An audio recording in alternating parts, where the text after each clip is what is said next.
The Mets getting themselves ready for a new series against the Padres to kick off a tough stretch of must-win baseball after taking 2 of 3 against the Orioles. So let's talk all things Amazins with Jake Brown, the host of the Sick Podcast, Mets Magic.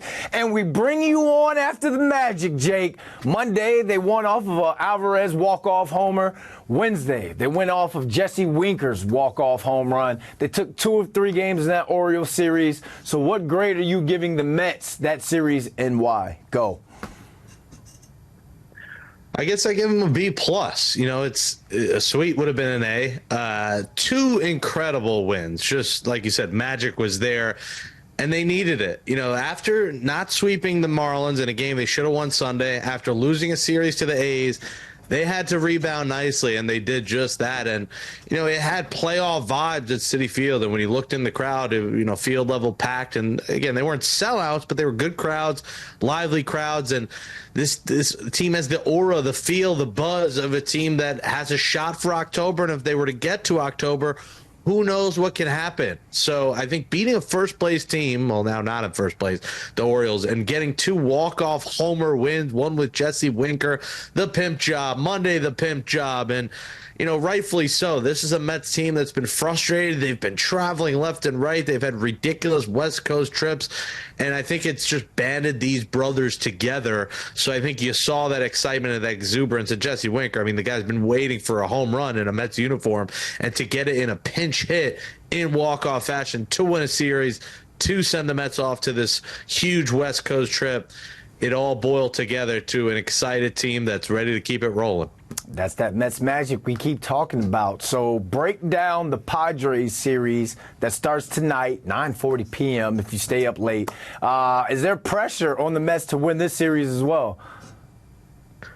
There's a lot of pressure. These 7 games, it was the 5 days in Flushing on SNY. Now it's the 7 days in San Diego and Arizona. Stay classy, San Diego, in the words of Ron Burgundy, a team that went all the way in at the trade deadline. The Mets did not. They kind of half went in, half did not.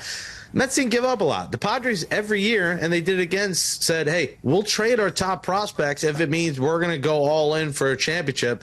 Unfortunately, in the past, they haven't even been to the World Series. They keep getting NLCS 2 times, but they go all in. They went in all in and traded for Tanner Scott. They gave up 3 top, prospects, top 10 prospects to go out and get him, while the Mets kind of went bargain hunting. Mets still got some good pieces, but Brosman hasn't been very good. Winker had his Mets moment finally. Blackburn, who you'll see in this series, has been good outside the one start against his former team, the A's. You're going to see a team that went all in and a team that did not. So I think that's an interesting storyline of this series. Interesting storyline is new starting pitchers. For the Mets, Blackburn on Saturday. For the Padres, it'll be Martin Perez on Sunday. Thursday, you kind of get the premier battle in Severino versus Cease. Severino coming off that complete game. Can he have a nice bounce-back performance? For the Mets, they have been getting good stuff out of Peterson, out of Minaya, out of Severino, and out of Blackburn. But Jose Quintana on Sunday has been the one piece that has been the part of the rotation that you kind of scratch your head. 4 runs against Oakland, 7 runs in the loss against the Orioles on Tuesday. He's been a guy who might get bounced out of this rotation. The issue, the Mets don't have many replacements. They don't have a lot of starting pitching depth. So this is a very intriguing series. The Mets really would love to take 3 out of 4 and then go into Arizona with that off day, much needed off day on Monday. This is going to be fun. This is going to be a good one. I think you're looking at 2 potential teams that maybe face off in a playoff series, potentially in the wild card. We'll see how the standings shake out. But Mets 5.5 back. You don't want to lose 3 out of 4. At the very worst, you want to split this 4-game series. I want to get your thoughts on some amazing news that I read. There's a report out there that the Mets think that there's a chance that Kodai Senga could pitch one of the final 5 games of the season against Atlanta or maybe even Milwaukee. And they could also get Christian Scott back before the season ends as well. Thoughts on the possibility of getting both Senga and Scott back early? Yeah, following up what I said about Quintana, they need help. And if they could get those guys for a couple starts, that's great. I'm not relying on them. Listen, Kodai Senga took a while to even make his first start. So to come back from that calf injury and, kind of rush back to make a start, I'm not going to hold my breath. My hope was always, hey, maybe you make the playoffs and he's there one of the first games of the playoffs. But, man, if you're a Mets fan, you want to be in it that final week. If you're in Atlanta and you're not in it, the season's over and this season was a failure. This season is not a a failure if that 3-game set in Atlanta matters, because if they win that series, maybe that propels them. Right now it's Mets Braves, third wild card spot. So I think with Quintana's struggles, they need another arm. And listen, Brandon Sproat, 2 out of 3 starts, he's given up 6 runs. His other start, he was ejected after 3 innings. So Sproat has been terrible in AAA. So that option is out the window. You get one pitcher, one hitter when the rosters expand here on September 1st. So they just don't have a lot of pitching depth. So they're desperately waiting for a Senga or a Scott to come back. Scott's not going to give you many innings, but he might give you 5 innings, 3 runs, a quality start, 6 innings, 3 runs.